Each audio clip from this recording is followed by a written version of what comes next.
the cleaner had to go to the United States Embassy and find out that them people are coming out with your country. The government lied to us. That is an act of treason and untrue. Jamaican boldness. And the government must resign to go to prison for treason. Amen. We don't want no murderers.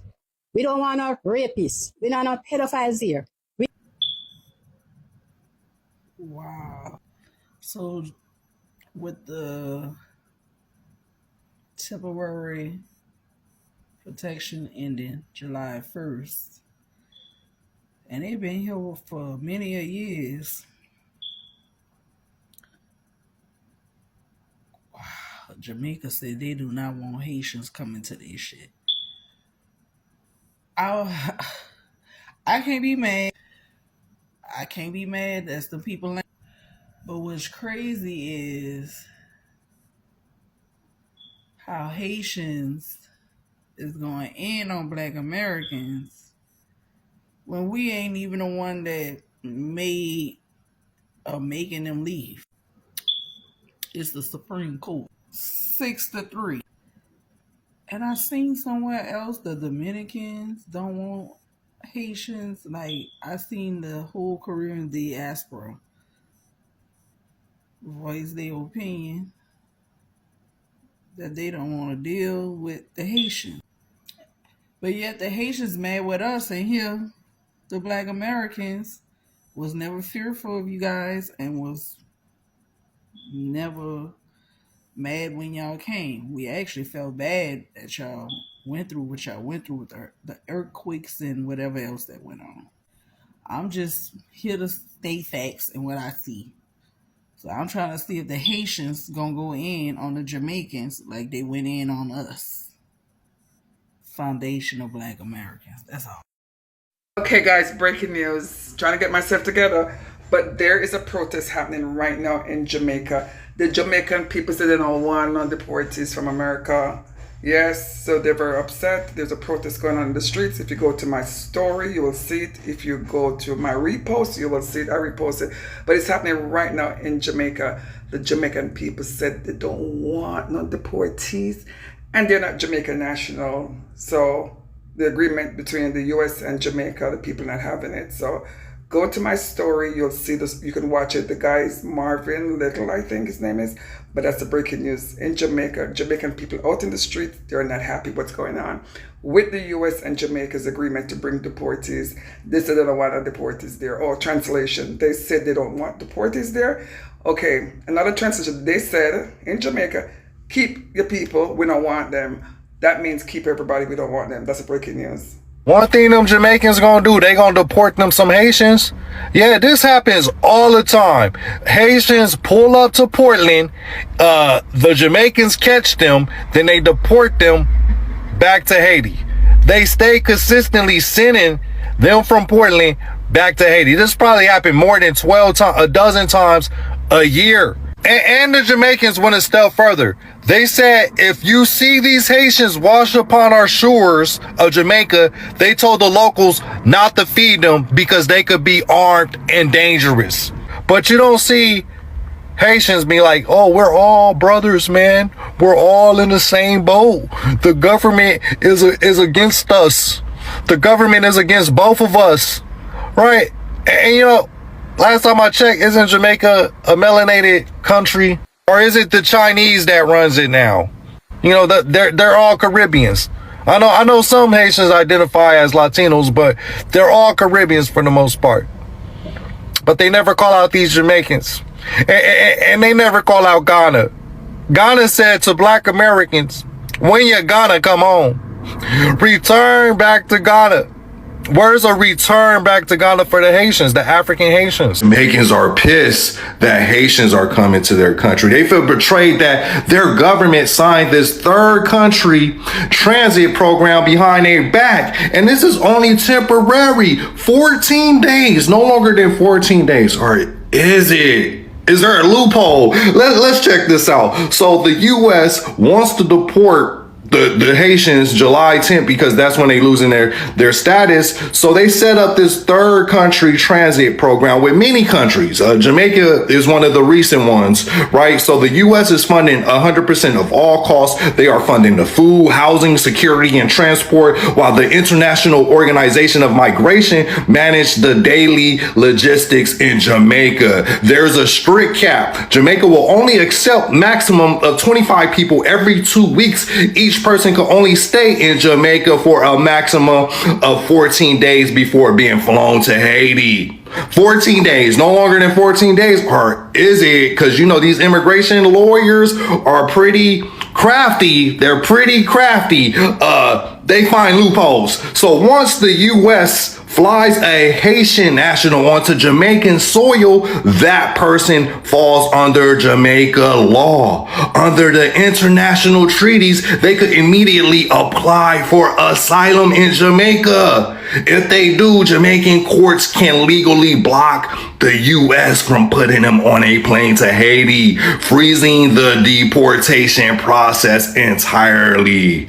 Is that what y'all don't want to happen, for them to find this loophole? But I find it hypocritical, because what happened to out of many comes one people? What happened to we all came over here on the same ship but just got off on different stops? Now that the ship is pulling up to your country, you don't want the Haitians to disembark. So it's not okay for the U.S. to enforce immigration policy, but it's okay for Jamaicans to say, we don't want them, even if it's temporary. Because maybe the loophole might not work. They just don't want the possibility of any of that happening. Let me know what y'all think in the comment section. What happens when people who leave one country hoping for a better future suddenly have nowhere to go? A growing online debate is asking exactly that. After reports and viral discussions about Haitians, deportees, and the reaction from some Jamaicans, the conversation has sparked strong opinions across the Caribbean, the United States, and social media. But is this really about Haiti, or is it about immigration, limited resources, and difficult decisions every country faces? Let's break it down.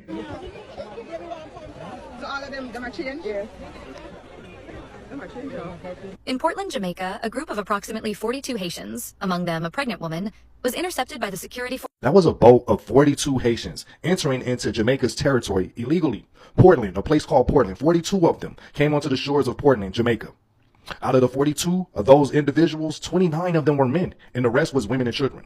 So Jamaica police authorities detained them, and they detained them for medical screening, and immediately they deported the Haitians back to Hades. Immediately. Like 2 days later, they sent them on a boat back to Hades, coordinating with the Haitian authorities in Hades to drop them off. No one protested. No one was fighting to keep the Haitians in Jamaica. And this is Jamaica. Jamaica, what, 93% of Jamaicans are dark-skinned, right? Melanated people. Like, they both Caribbeans, right? The Haitians are Caribbean people, or Latinos. I don't know what they identify. I heard Haitians say they're Caribbeans, and I heard some Haitians saying they're Latino. Maybe they could be both. I don't know. But that's their people, right? Jamaicans and Haitians, they're both Caribbean people, and they deported the 42 Haitians, 29 men, and the rest women and children back to Hades. All these countries have border policies. If one nation do something, all of us actually take the blame. So it could be like that.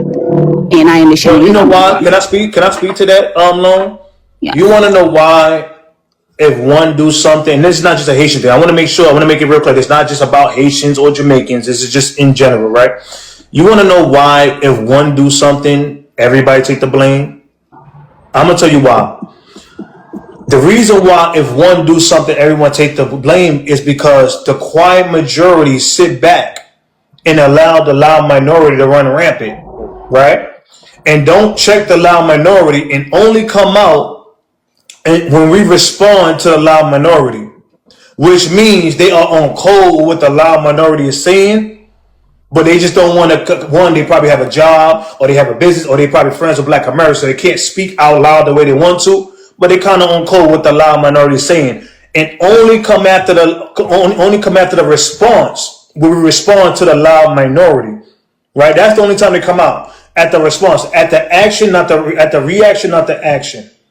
At the response and not the action. This is when they come out. So this is why I blame all, because if y'all start jumping in front, somebody said, come again. I'm going to say it again. The quiet majority sit back and allow the loud minority to run rampant and only come out the bushes when Black Americans respond to the loud minority.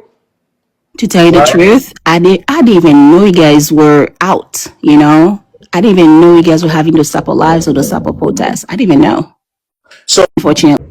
Immigration has become one of the biggest political and economic issues around the world.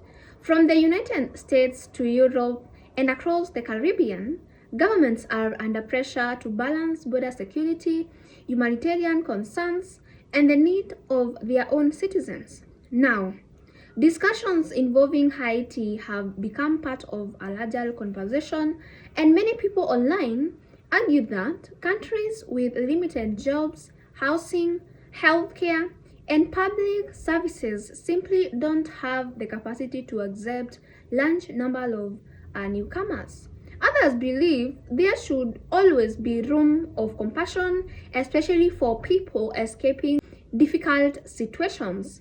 The difference of opinion is exactly why this topic continues to trend. One thing that is becoming clear is that every country has its own priorities.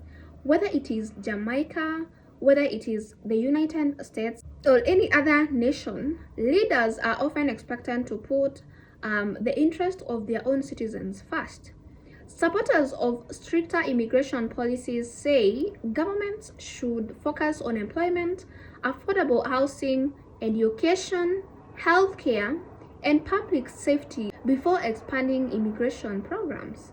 Critics, however, argue that vulnerable people deserve protection and that regional cooperation is important during humanitarian crises.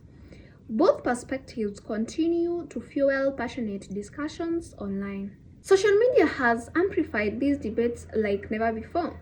Short videos, clips, interviews, and opinion pieces often spread rapidly, but they don't always tell the full story. That is why it is important to separate verified information from personal opinions. Regardless of where someone stands politically, immigration remains one of the most sensitive topics because it affects real families, communities, and real economies.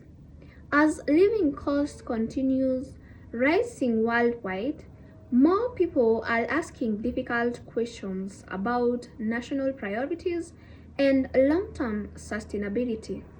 Another important point is that immigration discussions shouldn't become personal attacks against the ordinary people.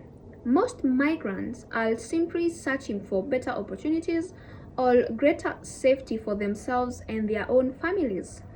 At the same time, citizens also have legitimate concerns about employment opportunities, government spending, and public resources.